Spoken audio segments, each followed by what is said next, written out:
with that, welcome friends to Tanked Up, the podcast about video games and beer. I'm one of your hosts, Ben, here with Aadil. Hey! And Lucy. Hi. Hey. Let's open up some beers. Lucy, why don't you kick us off? Yes, please. I'm gonna drink a beer from a brewery that I only just found out about this week. Carlsberg. Yes. They're local, so it's not Carlsberg. They're from Worcestershire. Kidderminster specifically. And they're called Copperbeach Brewing Company. Okay. I actually did some prep for this podcast because I was just reading about them. Just started off small in their back garden with like a little brew kit under a copper beech tree, and that's why it's called Copper Beach Brewing Company. But yeah, they've moved over to a site in Kidderminster. This one that I'm drinking, I've picked up a few of them, but this particular one is a 4.6% pale ale. Nice. Birdie. Nice little birdie. Nice little birdie on the can. Good. It has a QR code. What's in a name? Wonder if this tells us about the beer or the brewery. Let me quickly scan that.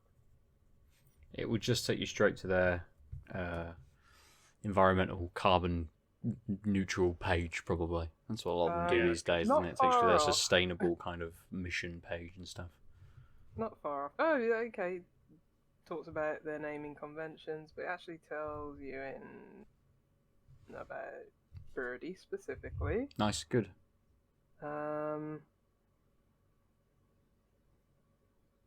Okay, something about...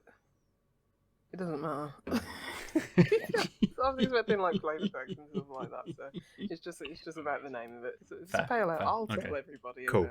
about what it is. Aadil, what are you drinking this evening? I stopped by the Hop Knocker to do some work and sip a tiny beer, but right when I got there, Ben was cracked one of Yonder's new ice cream series. Got 3 ice cream flavored beers. And one of them is vegan free. So the one he was doing was the bubblegum flavored, and it was full vegan of free, very blue. Sorry, vegan free. No Please vegans in this one, vegan. absolutely, yeah. Yeah, vegan friendly is the term, I think. Yeah. And so this is a vegan friendly ice cream sour from Yonder. It's passion fruit, nectarine, dairy free ice cream sour. Barley, wheats, oats, passion fruit, peach, apricot, and vanilla. 5%, 2.2 units. And it's you know what? I kind of like that it's just called passion fruit and nectarine sorbet, dairy fruit sorbet sour. No, like tells weird you other what you things. need. Just like, yeah. Has that not been knocking around for a while now? That one. It might have been. It just might have been. It might have been that they made another flavor and Ben just brought the one in. I haven't really been paying attention, but I haven't seen them. So just because the ice cream cone thing, I know I've seen that you've before. Seen this, like, I was gonna say the art is great. It's such it's such a quintessential cartoon ice cream cone, but also it's like a smiling face. Yeah, a little face. It's like the happiest that ice cream can be because after that, its face melts off. It's such a unique. This is the only moment it could possibly be happy because the mouth is like just above where everything's melting, and everything else goes wrong. Yep, absolutely. Yeah. That's the piece before the existential dread. Yes. We're talking about things going wrong and existential dread. I'm drinking a beer called Neutron Star. But this is another beer from Atom. It's the last beer I've got from my Atom order. That is the can art. You can't see. There's lots of concentric circles and stuff kind of all around. It's just a dot on there. Which is what we are. This is a coffee and vanilla imperial stout. It's 12%. As for the other Atom beers, the flavour text is more about what a neutron star is to start with. The result of a supernova explosion. Neutron stars are the densest stars known to exist. And then it says a rich and complex imperial stout aged on Madagascan bourbon vanilla and freshly roasted Costa Rican coffee beans. Wow. So yeah, right up my street. Very island sourced. Yes, I suppose it is. and brewed on an island as well. So yeah. Lucy, let's come back. Let's come back to the Copperbeach Tree. Yeah. No, just Copperbeach Brewing Company. Yeah. Yeah, really impressed by the look of it. It's like that head is not going anywhere. Like really fluffy, pillowy. Two finger, 1.5 finger, white head. Ooh, a lot of yeast down there. Yeah, it's pretty orange looking. But yeah, it's a good looking beer so far. Nice. So a bit of sediment at the bottom. A lot floating down there. That's really easy and soft. Yeah, quite a smooth body to it.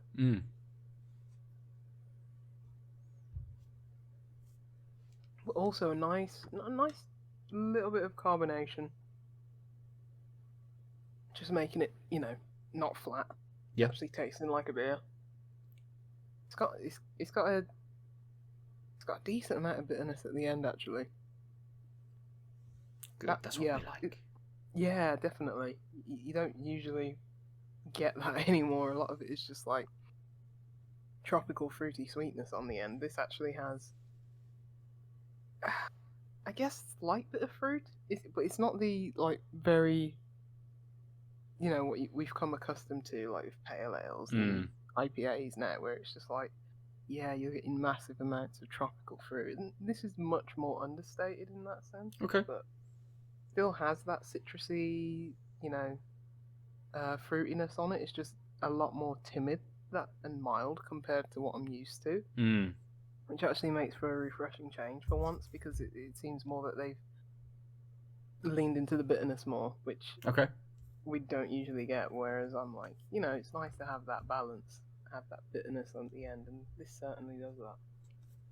Good. We do like it. I mean, yeah, as you say, you rarely get it in the pale space where you have that decent heft of bitterness on it. So that's good.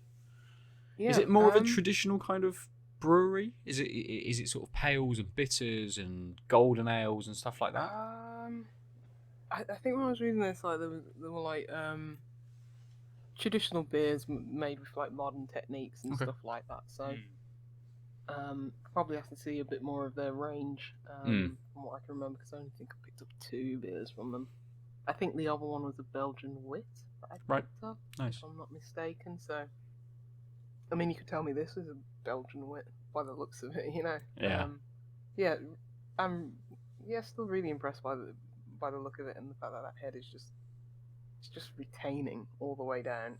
It's barely, well, it's gotten light, a little bit smaller, but it's just still there. But yeah, this is a good beer. I think the body, it's got a decent amount of body for a 4.6% beer, because without that, like, massive bit of fruitiness and in there, it could have maybe felt a little flat and a bit thin. But this has a decent amount of body in it. Good. That it just makes it, still quite fulfilling and full. So perfect. Very good. Nice. Very good. Good. Aadil. No, did I go next? Who knows? I don't know. No, Aadil, you went next. The Yonder. I've written them down in the wrong order. That's all. Oh, I see. So on the pour, I got a lot more of the sour. So I got like quite almost tangy, tarty notes just from pouring it while Lucy was talking, sort of a bit close to my face because it was trying to get on camera. But closer up, I'm getting a lot more of the passion fruit and the nectarine are actually really quite well blended. So you're getting that stone fruit, slightly sweeter stone fruit, with the tropical notes of the passion fruit. It's one of those things where I think the like initial crack of the can just gave a lot of the sour came out, but now that it's like poured with basically head right to the rim, and so in the couple minutes Lucy was talking and the minute I've been talking, it's almost all dissipated. So you know, it poured with like a half finger of head, and now it's all gone, but it's got a nice ring around the glass. It's completely opaque, just with a light sort of orangey yellow color. And like I said, the nose is now settled to a really nice blend of the nectarine and passion fruit with a slightly tart finish. That's kind of what it tastes like. It's been actually a while since I've like literally gone from really paying attention to the nose and taking a sip, and it's like the same. It's a little deeper in all those notes, but it's like what I said before is kind of what's going on. I shouldn't be surprised. The sorbet, so there's like a velvetyness. Oh, I think I did tell you it's 5%. So there's a velvetyness that's kind of surprising, just because it feels a little thicker, which is usually by ABV. And again, I think what's really great about this is, if we take a look at the tin, you've got like the idea that it's a double scoop. Yeah. But actually, the passion fruit and nectarine are coming in at the same time, and they're just really well blended. They're both like doing a thing, such that I can recognize those notes, but I could also just be like, this is the taste of the beer, because they're not like 1-2, they're not competing, they're not ebbing and flowing at different rates. It's like they're really in sync and enmeshed, but still clearly passion fruit and nectarine. Nice, good. And again, it finishes with like exactly what you want with the sour, I think, which is like a tanginess, a bit of a tardiness that fades slowly. And so the finishes, the passion fruit and nectarine kind of have a really light level part into the finish. It's most of the core of the taste is this like blended flavor, and then you just get this like, it's a bit more tangy than I'm used to with a sour, but like a traditional sour finish. And I think the passion fruit's helping to make it feel tangy because it's just got that tropical sweetness. And it's nice, and it lingers for a bit. But I think it's a finish I like, but I don't like nearly as much as like the core taste. So even though it's got a long finish, it's not one of those beers where I'm gonna like just wait until the finish goes away. I'm probably gonna drink this at pace because I like the strength of the flavor. Like it's kind of like you might taste the ice cream 30 seconds later, but what you want to do is like the ice cream cone. Really good, easy to drink, and at 5%, you wouldn't be in trouble. Nice, good. I might be in trouble on this one as it is 12%. But adversely to kind of what you're saying, I didn't get a huge amount when I cracked the can. Not a big nose from this on that initial sort of opening, and even here, not getting much. There's a little bit, but sticking my nose in, full of flavour. It is right there. I'm getting a lot of vanilla on there, but also kind of a really dark kind of chocolate. And I don't know if it was maybe the combination of the vanilla just giving it a touch of the coffee coming through, maybe more a slightly dark chocolate on that nose. But also kind of maybe slightly more kind of like iced coffee as well, something a little bit lighter, so not a huge deep kind of coffee flavour, something that's maybe more sort of chocolatey, a little bit lighter with that combination of vanilla.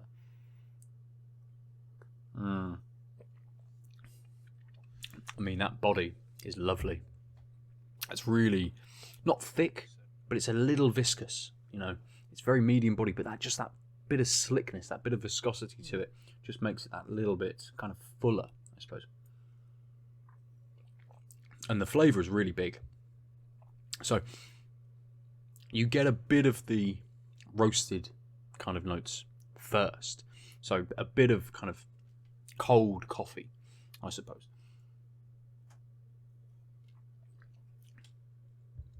And then the vanilla kind of sort of almost seeps in. You kind of know it's there, but it gets a little bit bigger as that flavour just develops. But the thing that's not off-putting, but the end of this, and the end comes quite quickly with it, you're getting a lot of kind of alcohol burn on this, and it moves into a bit of a bitterness with that alcohol burn, which tastes a bit like like you've made a normal coffee and you've just left it a little bit too long, and you've got that slight cold, slightly bitter taste to it. Like maybe you've burnt it as you've poured hot water into it, and then you're drinking it that little bit cold as well. And the ending on this is a bit like that. So this starts off really nicely. A lot of big roasted kind of coffee notes. That chocolate you're getting on the nose maybe isn't quite there in the flavour. And as I say, the vanilla kind of seeps in. There's that sweetness there which kind of kicks in. But I think that combination of a bit of sweetness, a little bit of bitterness towards the end, and then it just cooling off and having a really quick finish on it, just leaves me a little bit like that, you know, kind of like, I want something just on the end, just to take it away from that kind of colder, bitter sort of finish to it. And as we just said, we love a bit of finish, but it doesn't quite match up with everything else, and it's just a bit too almost. I was going to use the word pallid, but it's not quite that. It's, you know, it's not as bad as that. Pallid seems like quite a bad element, but it's getting towards maybe something which is a bit, I don't know, not unpleasant, because it isn't, but it's just creeping that way a little bit, especially with a strong start to it as well, that it just turns that little bit as you're getting that flavour through. And I think again, maybe if it was a longer tail, maybe if it didn't finish so quickly, that might be a little bit more manageable. But yeah, I think the quick finish and that level of bitterness that you get with the alcohol burn on there just turns it a bit too much for me. I'm sipping it very quickly because I'm wanting to experience that initial, initial taste again. Just needs a bit more balance on the end. Absolutely. And I think, we've talked about Atom previously, as you mentioned, Lucy, when you had the beer a few weeks ago. One of my, favourite breweries from a few years ago. I'm pretty sure that was because of a couple of imperial stouts I'd had from them. Very much at that end of the scale that I'd experienced from Atom. So this and this beer was the one I'd kind of gone when I went onto the website. It was the first one I put in my basket. I'm like, cool. Where's all the big stouts? Here, great. I'll have that one. Thank you very much. So I'm a little disappointed. I think the other beers I've had from them, from the pack, especially the beer last week on the episode, and some of the other ones. I think I had a single hopped IPA the other night, and that was really good. Like just really well balanced. So it's maybe not up there with the better beers from Atom. So we'll see how it goes as I drink more of it. My palate might become slightly acclimatized to it as we go through the episode. But I wanted to start off this week. I'm having a slightly shorter episode than we've had over the last few weeks, which have sort of spanned closer to sort of an hour and a half and a little bit over. But I wanted to start a little bit on some news, and it's, as news tends to be, it's bad news. Because of course, it's about Roll 7. Absolutely is. Fuck Take-Two Interactive. Yeah. I was meant to read that before this. Roll 7 made two of my favourite games in 2022 in Rollerdrome and Ollie Ollie World, and they have been closed. It looks like they have been closed, and who was the other one? Intercept Games, which are part of Private Division. So Private Division picked up and acquired, I think, Roll 7 last year, maybe. Last year. And Private Division are part of Take-Two Interactive. Take-Two Interactive being probably one of the most... Well, I haven't seen figures, but I'm going to throw it out there. Probably one of the most profitable game companies in the history of game companies, based on the amount of games. They own GTA, Rockstar, making GTA 6. The whole industry is almost teetering on the release of GTA 6 as a concept. Considering how the long tail of GTA 5 is, and how much money that game has just made. I think they're not going to go under anytime soon. Absolutely. So this seems a bit of a weird move, and I don't know again whether they are, as a lot of game companies are at the moment. They picked up studios after COVID. Loads of money was being pumped into the gaming sector at that point. Loads of people were at home buying more games, and 2020 as a year, and I would imagine 2021 as well, are kind of outliers in people buying and putting more money into their hobbies, just across the board, not just in gaming, but anything that you could do at home during those years.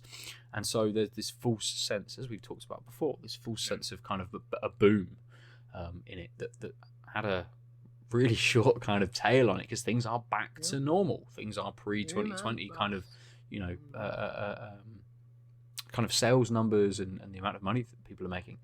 But for such a huge company with lots of subsidiaries, lots of other, publishers and management companies, and then development studios kind of within that, a team like Roll7, who made two of 2022's most, I would assume, highly rated games. They're definitely critically.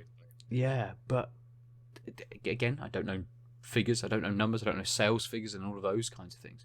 But a lot of tweets that I've seen, a lot of anecdotal evidence that I've seen suggests that they were very successful on that side of things as well. But just, it seems no one is safe.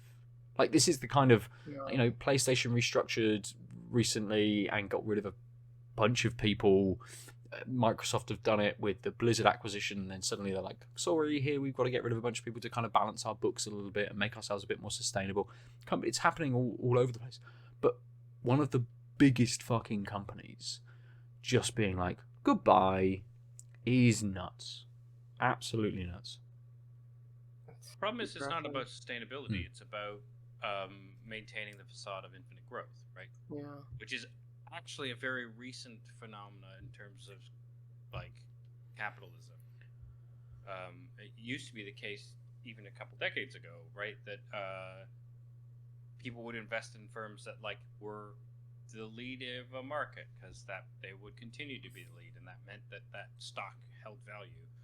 But between deregulation and the notion of dividends being what investors are looking for, and just this idea that somehow technology has unleashed the notion that finite isn't a thing. It's just like really changed the face of our society, globalized as it is, in a way that is kind of wild. Like, and I'm saying this because at the the turn of phrase, which is accurate, but makes me feel like dust. What I was going to say is, because, just after the turn of the century, I was studying to be an economist.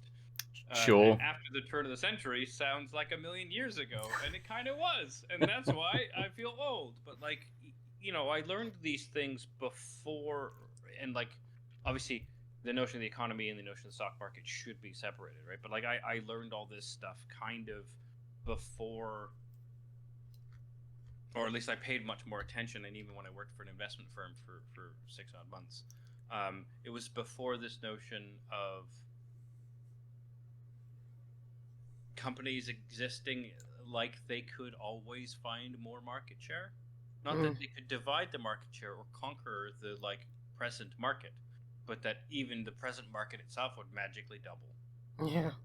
The pie chart isn't going to get any bigger. It's just one circle. It's really strange because at the core of one of the problems we have is this notion of zero sum is sometimes not the right way of modeling the way the world works, and they've gone to it's zero sum, but also if you're the winner, you win more than there exists. And so it becomes this, as long as in the short run you can convince people that you're the one who's winning, and thus you will continue to magically multiply. And then and there's obviously no way anyone can prove that they're going to be that thing in the long run, because it's a facade. But that means no one's aiming for it. And so the most successful video game companies, especially because it's in tech, and tech is this weirdly untethered, people don't understand it, and so it's this weirdly, oh god, I'm going to start talking about my research.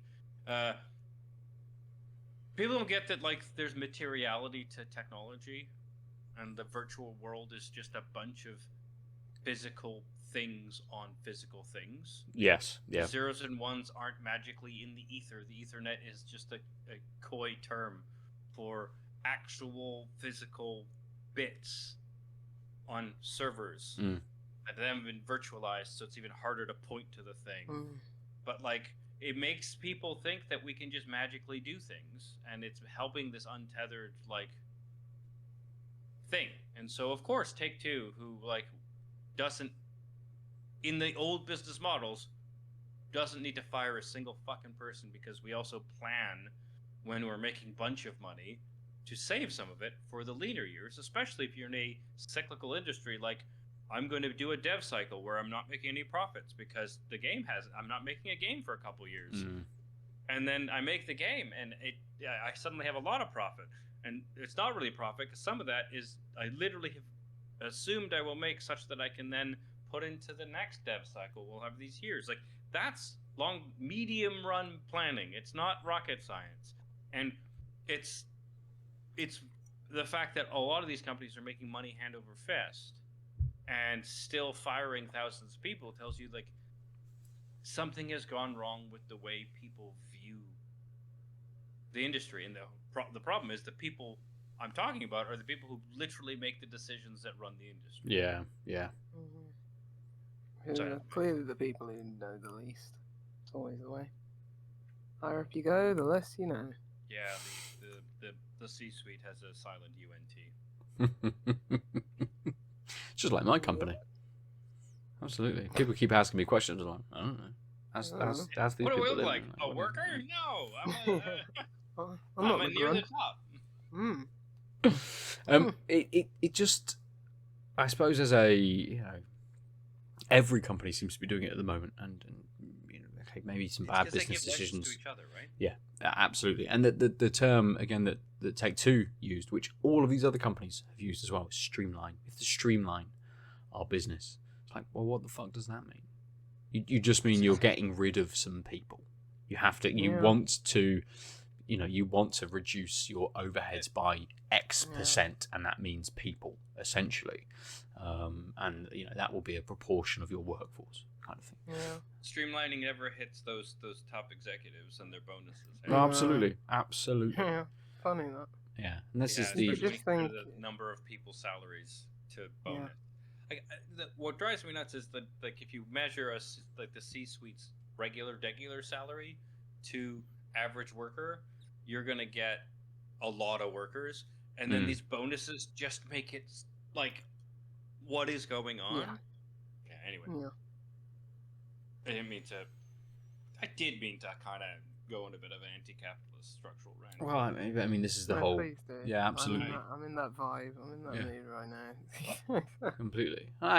We live in a capitalist society. That's the structure of everything that kind of goes on. Unfortunately, it doesn't mean it's. So I'm going to say something infallible. Mildly controversial. Like, there are versions of capitalism that aren't this, and that are more stable.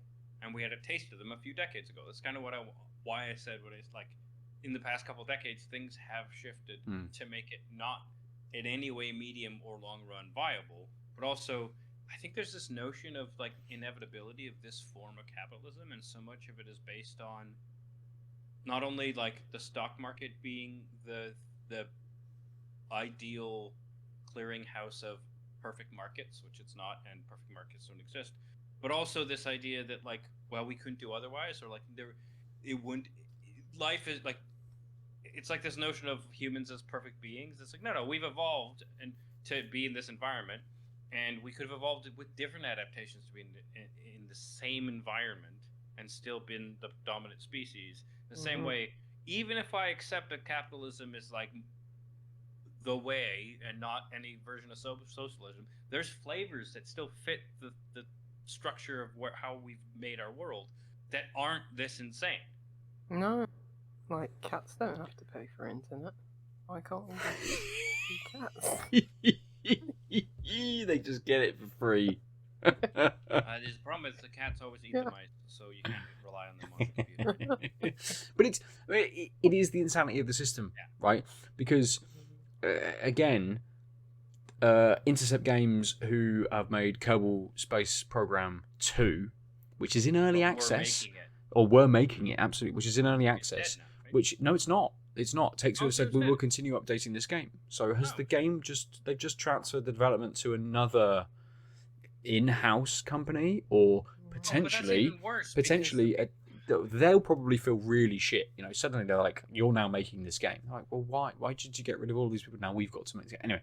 Or also, like, code isn't like that, especially complex games and things that are like what makes Kerbal physics engine. Like, you can't just be like, "Well, you're a coder, so you'll immediately understand not only read this and change it for us." Yeah, what this is, but also where they were aiming for. That's sad.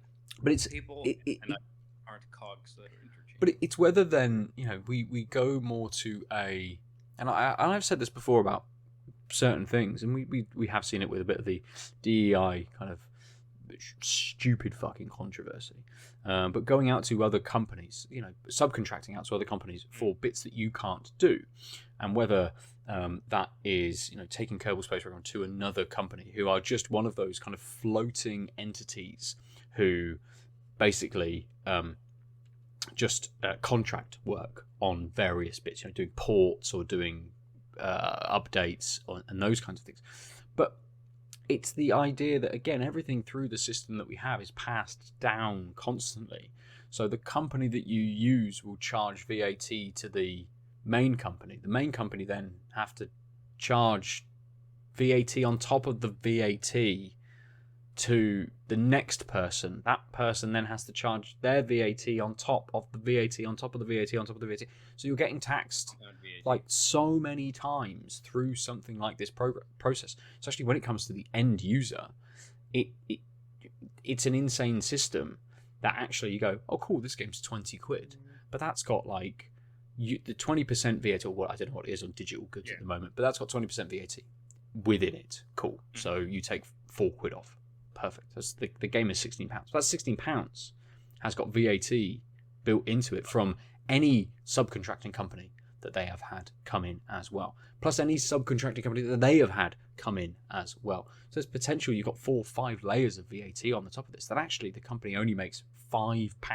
Obviously it's proportionate because it's 20% of 20% as it goes down, but a company might make a very small amount on each of these games, and it makes it the idea of not having people kind of in-house doing these kinds of things obviously starts to accelerate those costs that little bit more. So you would think that these companies have brought people in, they've brought developers in to make games for them as a smart business move. Bring things in-house, absolutely. Costs and those kinds of things. We make more money on this game cost us £20 to make, but we're giving £5 off to somebody else. Whereas it cost us £20 to make, we're just paying the cost was £4 because we haven't got that extra tax that we've had to cover to pay for these extra things, and all of that eats into everything else. It just seems that business and the system is so rigged against almost everybody, 99% of the people that are within the system, that it is. This is just going to keep happening unless there is some kind of mass change. Absolutely. They all seem to know each other. Who owns Take-Two these days? Someone like Dan Houser, probably, who just worked his way up through Rockstar or something like that. He's like, yes, I just make all of the money now, thank you. What's that name always say? Is it like Zelnick or something like that? I can't remember. Oh, I don't know. Maybe that's the CEO. I don't know.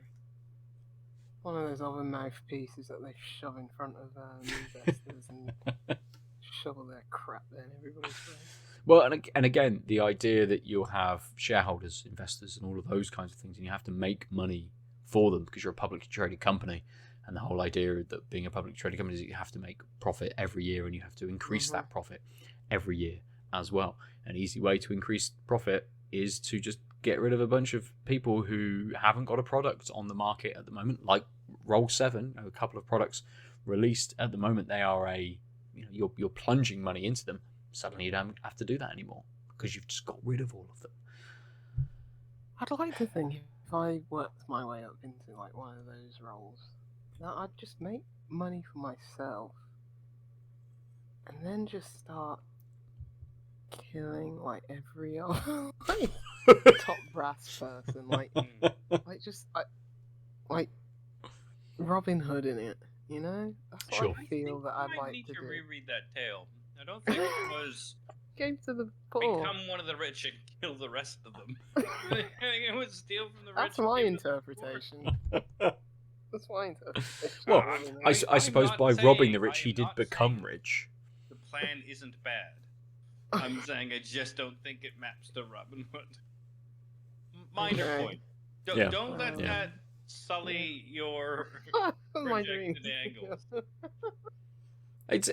But again, it's a weird sort of system, right? And not to get too much into my business and things like that, but most of the people that work for us make more money than the 3 directors do, because they're doing 99% of the work, and we're making money on top. Okay, there's lots of management and all those sorts of shit kind of things happening in the background of business, but they're the ones out there making the money. They're the fee earners in our business. We I barely do any fee earning. Absolutely. Not that you're not skilled, then you very much are. But I'm just Well, saying you want the skilled. my role in my business has changed completely over the last year. I'm much more of a manager now, and very client facing, bringing work in.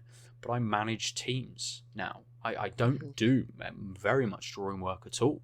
So I'm not a fee earner in that sense. I'm just managing a bunch of fee earners and skimming off the top, essentially, to manage those projects. Okay, those people wouldn't have a job with us if I didn't do that, but they could have a job with somebody else, potentially, who's making much more money off of the top of them than I potentially am. So it is a really weird position to be in, but it's one that you have to, and these companies will in no way have made this stance, but it's one you have to take an ethical stance in. We're a sustainable construction and architectural company. We've got to be sustainable, firstly, in making money, but also in how you distribute that money as well. Because again, you don't want to churn through people. I have people that work for me that are great, and I want to retain them. So paying them decent money is the thing to do. Just smart business decision, let alone an ethically correct one, given that they are human beings who are existing in a world where our economy's not doing great and there's a cost of living crisis. Sure. Yeah. Absolutely. This is where someone will listen to it and be like, right, he's just advocated that we can all have pay rises. Perfect. No, I'm not you didn't say pay rises. I'm not You saying that said be nice to them. Yes, absolutely. So if you're cross at them, they can be like, I heard your podcast. You're not supposed to be cross at me. Yeah, that you fucking ruined a project, you dink. Know their worth. Know their worth is a fucking brilliant term, and I think it's one that just companies just don't give a shit. Ultimately, and it's one of those where if you're an independent game developer, you're an independent anything, and someone comes knocking, like, we want to acquire you, here, have £1 million. Okay, if you're 2 directors of a 15-20 person team, you think, oh mate, that's like a payday for us. Perfect. We'll take that, absolutely. But you have then no say over what happens to the rest of that company. That 2 years later you'll just shut and no one has a job anymore. So even just like Reddit chasing the AI dollars and going for an IPO after years of being not right. So weirdly, because of fiduciary duty, right? Like once you become public, you actually can get in legal trouble if you do not make decisions that optimize the shareholders. Oh, really?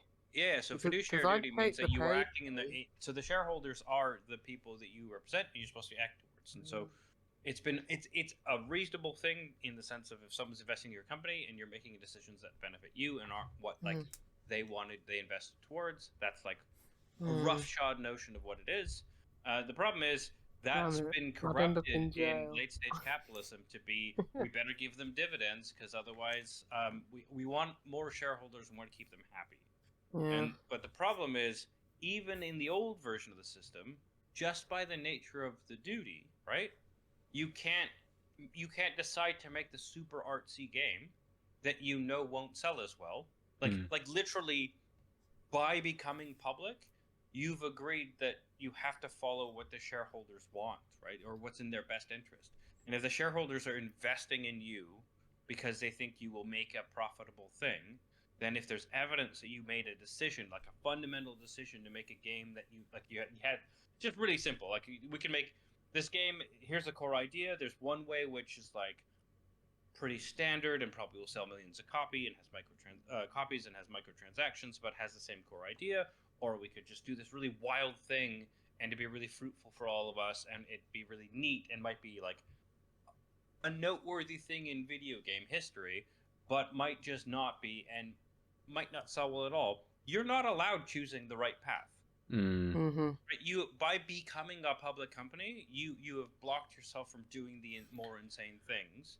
If we read the notion of the shareholders as their goals and their values being purely financial, which it doesn't necessarily have to be, which again is like these flavors of things. We don't know why people invest in things, and if the shareholders value, like you're an innovative company and they're trying to invest in you for the ability to innovate on a bigger level, then actually not picking the right path would be not going against what the shareholders want. But because everything's so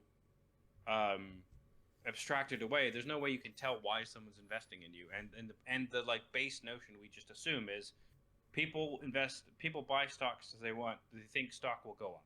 Yeah. And so this is what I mean by it's been perverted, because that's not always why we buy stocks. No. No.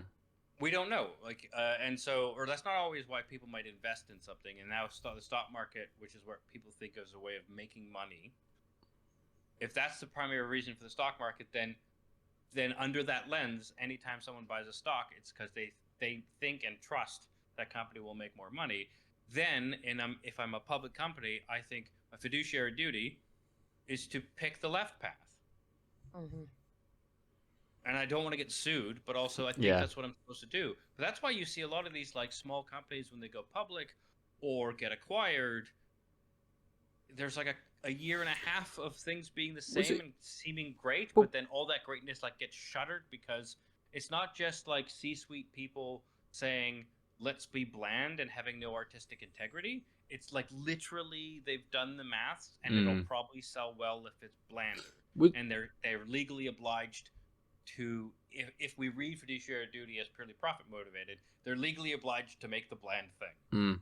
Well, was it CD Projekt Red who got pulled up when Cyberpunk 2077 came out, and because of because it didn't sell and and they didn't make their money and all that sort of stuff. They released a bad game. They released a bad game, and the kind of the heads of the studios got pulled in almost to have to beg for their jobs essentially to shareholders and investors because they couldn't they and there was the potential that they were going to be sued because they couldn't meet with their financial requirements of kind of what everyone was expecting from that game. That's ridiculous. So they had been, the investors and shareholders have been sold on this game of being like, we're going to make X amount of money, and then when they didn't, they're like, well, you told us we gave you this money because you told us that it was going to make a bunch of money.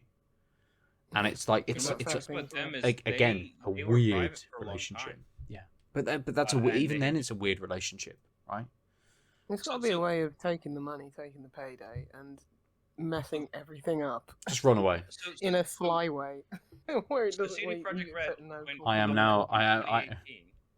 Which is so their best game that was like a bit buggy but still loved at launch was Witcher 3. Yep. This was 2016 probably. Maybe 15. Yeah, 15, 16. Yeah. So this is when they were private and they could make decisions all by themselves without shareholder involvement, right? But in the development cycle of Cyberpunk had already started, but they went public in 2018, and of course once they go public and they say we're planning to publish this on year X and they don't, that can go really wrong, and that's why they published their unfinished game. If they were still private, they could not have.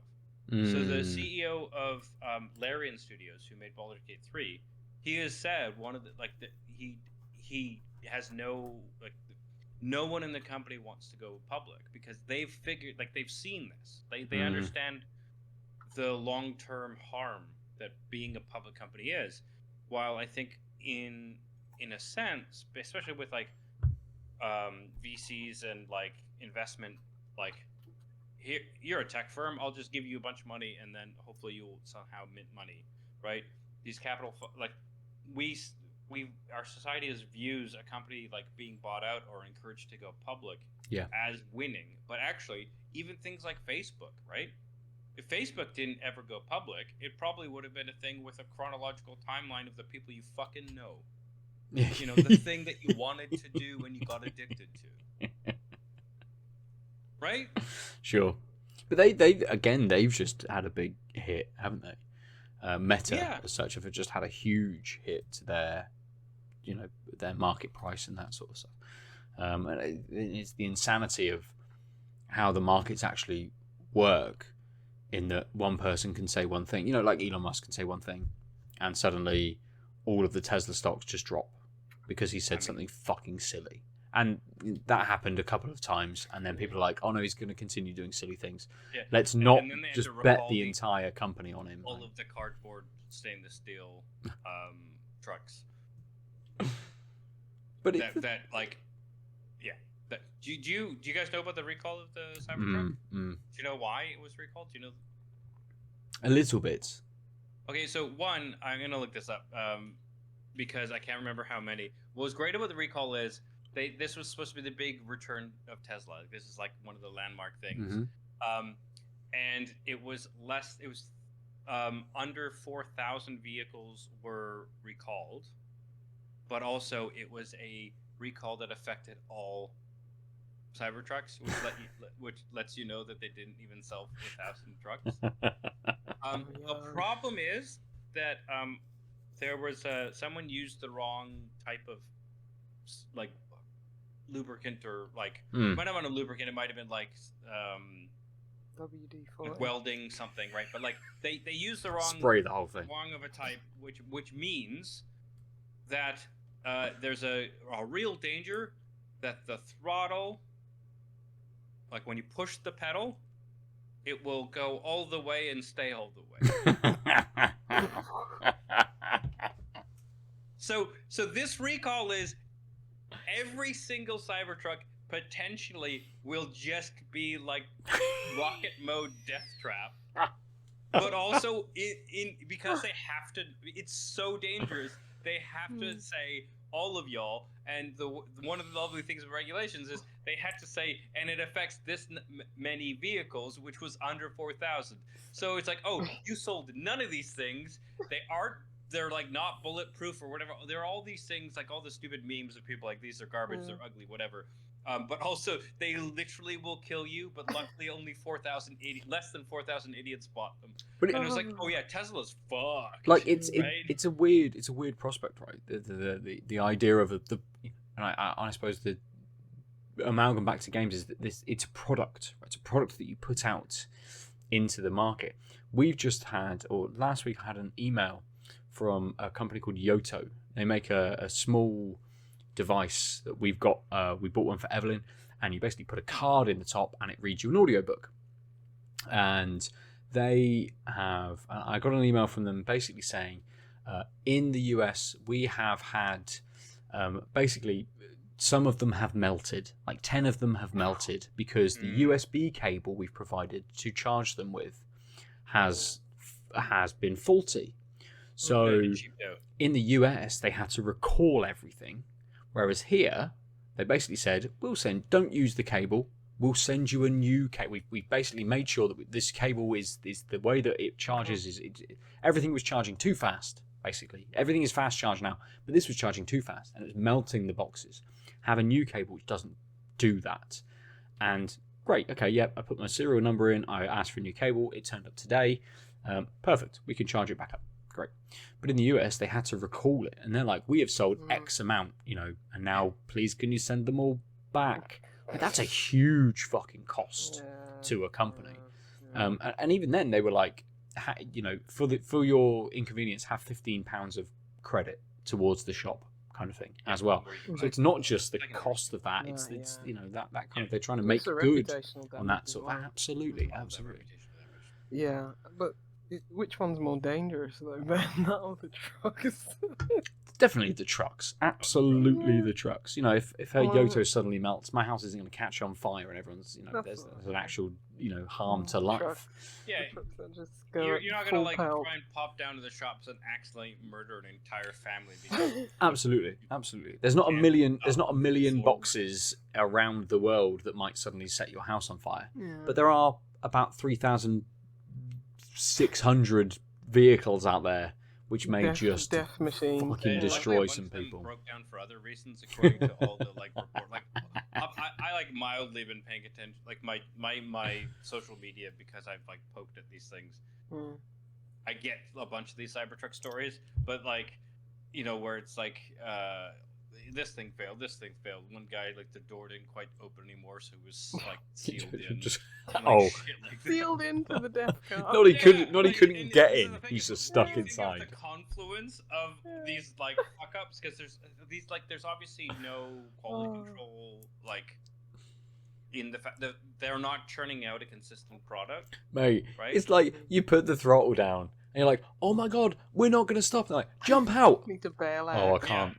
I can't. The door won't open. Like double the wrong. It's like That's like your trigger getting stuck on your like R2 trigger getting stuck on your controller, and then your triangle button's like embedded into the controller. yeah. Can't do anything. But you'd imagine that Can't with a bail out controller starting GTA. after years of use that doesn't hurt anybody. And there's these big metal boxes, these awful fucking hideous boxes, just rolling around, fucking mowing people down because no one can get out. It's fucking wild. It's where it sets on fire as well as it's driving along, and you can't get out, and the back's on fire, and it's just. And the audio book doesn't work. And, just like, And then it just suddenly okay. starts. Absolutely, the problem is it then just like tunes into like an Elon Musk fucking, you know, radio station. It's just him chatting. It's just his Joe Rogan episode over and over and that's the over worst again, way or to something die, like that. You're like, Jesus oh my Christ. god! And the windows are bulletproof, so you can't even smash the glass. Can't get out. Just whole mess of shit. Oh, so I found the recall or an article, and so I was a bit wrong. The issue is that the accelerator pedal can dislodge from its pad if you hit the throttle too hard, and the broken section of the pedal can then get stuck under a piece of trim because they've not like designed this well and jam the throttle in the all on position. So basically, the pedal and pad dislodge, and then the loose piece will just jam into a thing that it shouldn't be able to hook onto, and it'll force the throttle on. But get this, That's even so worse. where I got mistaken was, Rube Goldberg machine of death so the car. reason why it happened was because there was an unapproved change in manufacturer introduced lubricant bracket soap to aid in the component assembly of the pad onto the accelerator pad, but the residual lubricant reduced the retention of the pad to the pedal. So someone was like, "Oh, I can't. It's hard to put part A on part B, so we'll just lube it up." But the problem is that lube stays, which means that then when you like jam on the pedal, you break the pedal, and the broken part forces the pedal to like that's insane. And Someone was just to, like, why is this not working? And someone in manufacturer probably under really terrible like labor conditions wasn't being able to like put pads and pedals together. And they're like, oh, let's just. gum. And it's like, oh, someone just said, let's lube it so you could do this quicker, and no one had thought what happens to the lube afterwards. Absolutely. No one thought, let's write this down. to top it all off, that soap just tastes like coriander as well. So that's it's problems on problems on problems on problems. Best tasting soap on the planet. Yeah. To round out the episode, has anyone played any games this week? I don't imagine any of us actually have. I didn't, but I did have another. I had, depending on our time, a couple of other topics we could touch. Cool. We got 15 minutes. We got 15 minutes. Let's hit it. Let's hit another topic because I don't think any of us have games. Okay, so I'm just gonna read you the highlight of one, which is Professor Layton, CEO, expressed wants to make erotic and violent games one day. What, the same genre? Like, you want... So this With is where Professor there's Layton two, so involved? there's two articles. I just wanted to read you the headline and kind of riff on it. I don't actually care about the content, but like the CEO of the company who makes Professor Layton games just says, yeah. I think we should make erotic and violent games one day. And I want to know what you guys think of what that might mean. I mean, Steam's full of them, isn't it? So, sure, crack on, mate. I mean, you know. I just want to know if it's the same thing, like, or is it different? I want to make violent and... So this is what I Oh, want to know. wow. Oh, no. I had those as separate things. No, this is why I want to get you guys to think about what are the ways to put these ideas together. No. One is probably very illegal, and the other is So, like, somewhat this is Professor Layton Snuff Films edition, right? Yeah, but like really bad ones. You know, like. Wait, but, sorry. like, do you think they're good snuff films? What do you? Sorry, Lucy. What do you? No, but like really bad ones where it's gonna be like, I don't know, Professor Layton in it. But like Professor Layton games are like what? Like they're adventure games, right? They're kind of like point and clicky puzzle adventure games, the protagonist of your. And so he's like, oh mate, I've got to go in this door. This is where I think the item is. I need. He opens it and there's just someone in a chair being fucking whipped or something. It's just like, oh shit, okay. So it depends on the timing. Like, so take the snuff film notion. Is it that Professor Layton like stumbles upon the act that could be recorded into a snuff film? Or do you think he's trying to solve the mystery of a snuff film? Oh, that would be interesting. So he has to watch the snuff film for clues. Wow. And it's like, aha! That whip is only made by 3 manufacturers, and only 2 stores in town sell one. So it's like it's like Hostel, but Professor Layton is walking around the town trying to work out what's happened to the fucking backpackers. Like, yeah. Fuck no. I don't want to know. I don't want that. No.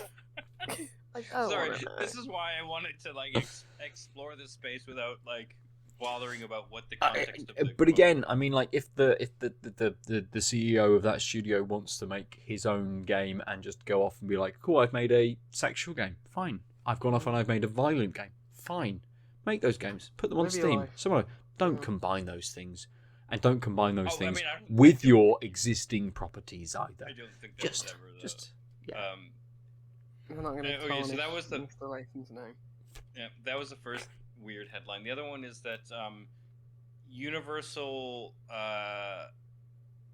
Epic Universe is releasing a Super Nintendo World. And I need more context. I don't. That makes no sense to me. Universal Epic Universe is a theme park in Orlando. It's called Epic. They're debuting a Super Nintendo World chunk of that place. Hasn't that already happened? Yeah, I thought that Universal already had Super Nintendo World or whatever it was. Super Nintendo World it got announced May 2nd today. Because they have one. There's a Nintendo theme park. Yeah, it might have.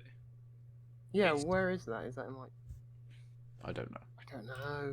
So Donkey Kong themed land in Universal Studios Japan in 2021 and Hollywood 2023.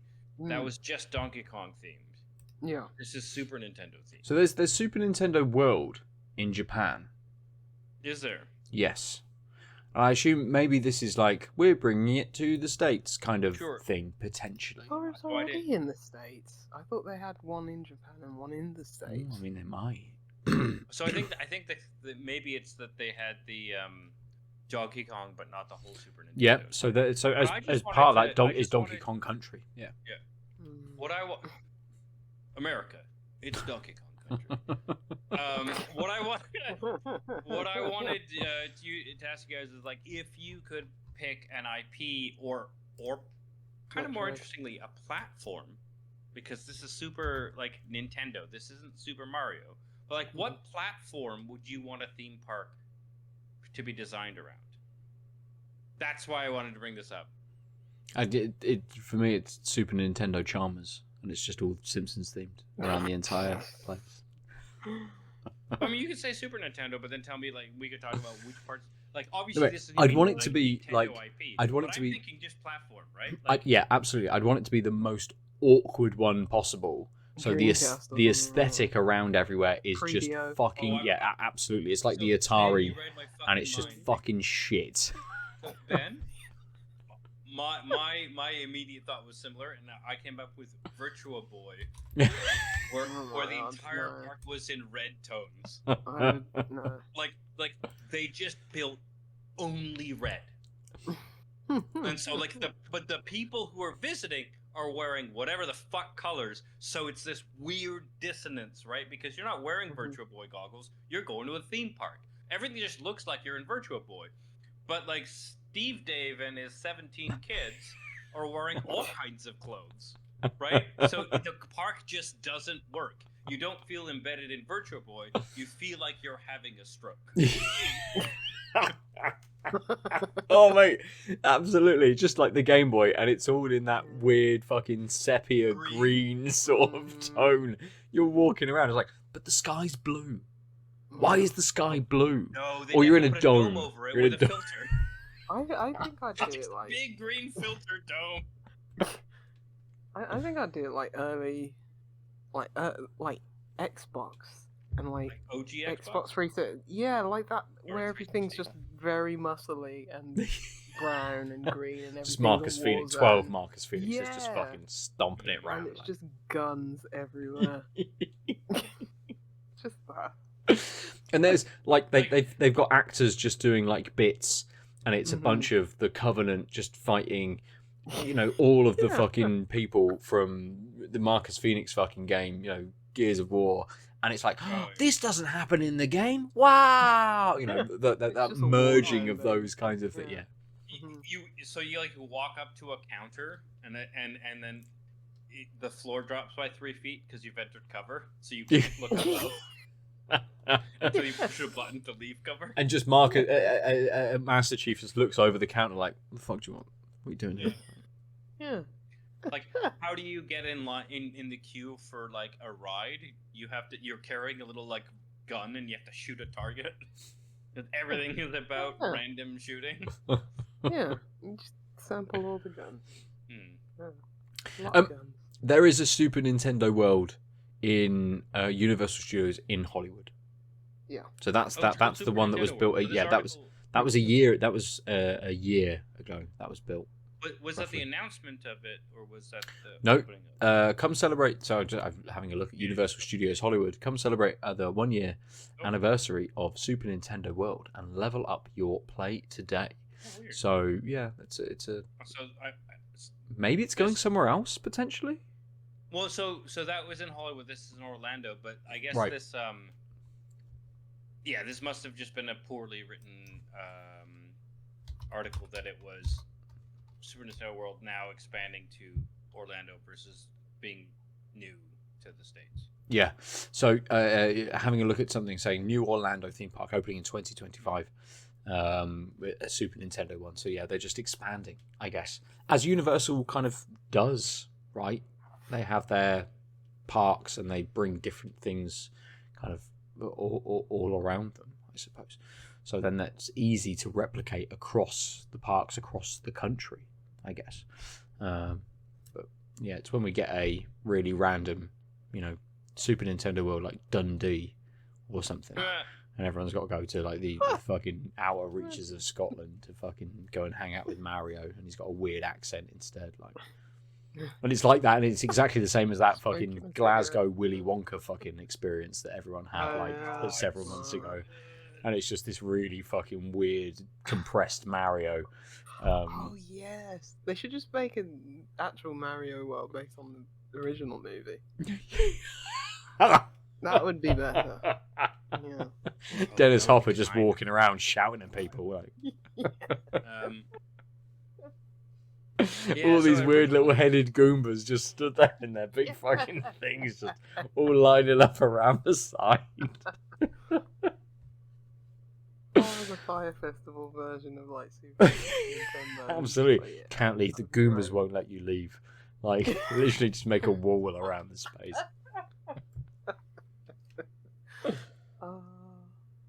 Yeah. Oh, good.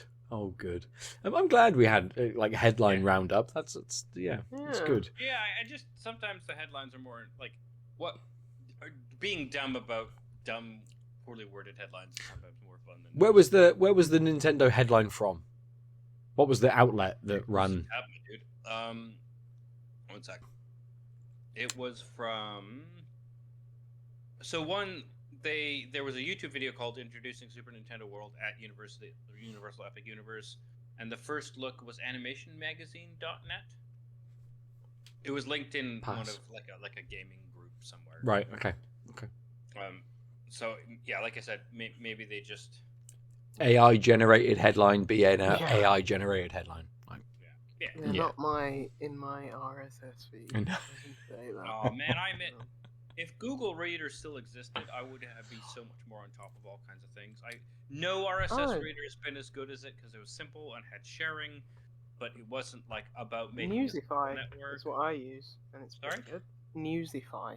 I might have to try because it's good. It's decent. It's everything I want. Now that like the social networks have just become abysmal at even pretending like they could give me the same thing as like tracking all the articles of a website via RSS feeds. I'm gonna go back. I think like it still might be shit, but at least I have some notion of what's coming through a place rather than algorithms deciding I don't need to know that like thing happened. Sure. I have pasted the name in a call. You can check that out. Perfect. As a to round out the episode and as a bit of a public service broadcast, I had an email today that Google Podcasts is closing. Yes. I knew that. Yeah, it's been on the. Yeah, and everything is essentially just going straight to YouTube now. They're pushing everything over to YouTube. A couple of months ago, I was able to set our basically anytime I upload a Tanked Up podcast, we can assign it to be on the Tanked Up podcast now. So the Tanked Up podcast feed is within YouTube. Yes, and I guess YouTube. and as Google does, this podcast thing is now redundant. We have folded it into another service. Like YouTube is, after Google, is like the second biggest search engine in the world, right? So fuck any other service that we pay for. Let's just get rid of it. Again, I can't remember what service it was, but there was a Google-based element, and they'd voted to unionize, and then they got rid of several people. So the union took Google to court, or took them to a congressional hearing, and then Google just closed the entire fucking unit. Jesus. Yeah, they fired some, or they tried to fire some people, but it wasn't really kosher because they had unionized, and so the solution was, well, the whole unit's not viable, so like those people aren't getting their jobs back. Good stuff. Yeah. How dare you try? How dare you try and get some kind of a justice. Yeah, justice or kind of recompense for these people. To the fucking laws of the land that are so skewed in their fucking favor anyway. Absolutely, and it's that people would have seen that video. Months ago, I noticed that YouTube, if you go to a YouTube channel, they now have so many tabs, filters. Right, there's like your For You page, which is because of TikTok. Yep. And then there's videos, which is like, thankfully, the still chronological feed. And then there's playlists, which is good for Out of Lives, because although almost every video we put up now is a Tanked Up thing, occasionally we do other things and it's a filter. But now they have a podcasts flag. And so like now you can have the various podcasts be separate from the playlists and videos. But of course, most people who were putting out podcasts had them on a playlist. And so there's this weird thing you have to navigate, but it's actually kind of useful, and it's interesting because some of the channels I've subscribed to, they're not podcasts, but they're like a serial release, and so they've put that under the podcast banner. but it's not like. But these are these same like sites have podcasts, like things they put out on your podcatchers. But they've also got other things that like it's useful to think of on YouTube as a thing that's coming out cyclically.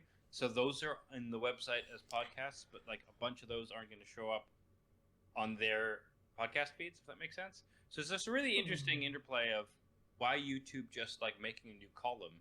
People are kind of redefining what counts as a podcast just because of what people use YouTube for. Yes. It's interesting. And I've just gone to YouTube Music. I didn't know this was here. Oh, that's been... YouTube Music is better quality than Spotify, apparently, question mark, says some people. But mostly, I'll never click if you on get that YouTube again. Premium, you get YouTube Music, and you get ad-free YouTube. Oh, I get... Because I broke. I got YouTube Premium. They broke me in half. And it's just a way better way to live. It's sad, but I don't pay for like Netflix or anything like that. I was like, well, what do I use and watch the most? And it's YouTube. And just not having, because like ad blocker, God bless its soul, was it wasn't standing up to. Yeah, once Google started fighting ad blockers, it became So basically, there's a few years where I literally didn't realize YouTube had ads anymore because I had been using a decent ad blocker for so long that like it didn't. So when YouTube Premium came out and people like, oh yeah, I just pay for premium. Like I don't understand why you would do that. It's like higher bit. Like I just didn't click. And then they started their war on ad blockers. So I'm like, oh, this is kind of untenable. Your ads suck. Yeah. It's really no bad. Longer and ad breaks. You're just like sprinkling them in the middle of someone's sentence. In the middle, and it's like live streams as well. And it's like, what is this? But I watch a lot of my YouTube, probably maybe 70% on my Xbox, and can't get ad blocker on there. And it's like same with mobile. I think this is why the Gen Z kids all buy premium. Plus that, but it's watching it on phones and shit like that, where you can't quite get into the. No, and I've even tried stuff where it's like you can fast forward through the adverts. Like on other things that I have access to, like got BT or whatever that turned into, Discovery Plus.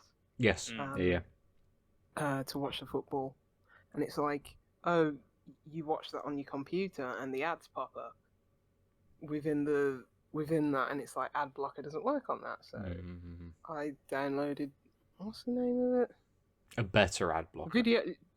Video speed controller, and I can press 5 times the speed on the ad, so I still have to, unfortunately, see some of the ad, but not a lot of the ad.